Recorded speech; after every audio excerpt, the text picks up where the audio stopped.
बाकी सगळे भाजपचे आमदार सत्ताधाऱ्यांच्या विरोधात बोलत नाही. म्हणजे तुमची बाजू संसदेत किंवा विधानसभेत मानणार कोण? कारण का ते घाबरतात, हुकुमशाही सरकार आहे.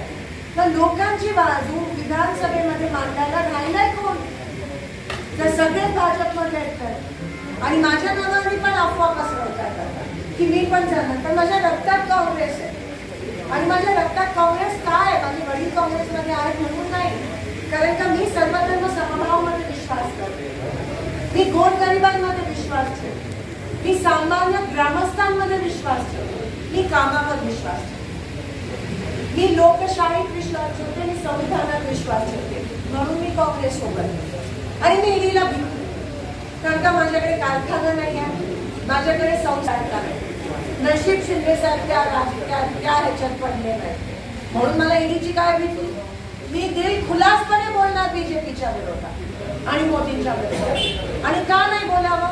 की मी ज्या पद्धतीत तुमचा विश्वासघात केलाय, गेले 10 वर्ष तुमच्या बरोबर खेळले की आम्ही हे करू. 15ला जमा झाले वाटतं तुमच्या खात्यात. दादा तुमच्या खात्यात जमा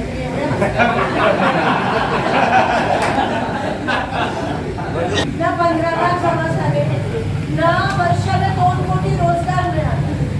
सांगा कोणाला मिळाली का नव्हती? दादा तुला मिळाली ना? महागाई कमी झाली, उलट सिलेंडरचे भाव वाढत गेले. आता मात्र 2 दिवसात कमी होतील निवडणूक आयोग. परत अशी खेळी किती खेळणार तुमच्यासोबत? अजून किती विश्वास? काय दादा तुम्ही खूपच असते, तुमच्या याच्या 30 लाख जमा झाले.